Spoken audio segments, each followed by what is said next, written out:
Oftentimes when we graph equations of lines, we're given equations that only have one variable.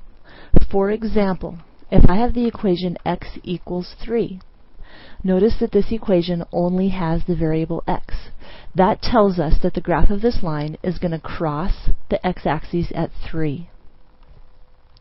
The line is going to be a vertical line, going straight up and down and crossing only at 3. We can check to make sure that we sketch the right line by finding a few points on the line. If I choose this point, the coordinates of that point are at 3, 1. The coordinates of this chosen point are at 3, negative 2. Notice that both points have an x value at 3. If I choose y equals, let's say I have y equals negative 1. Notice that the only variable I have is y.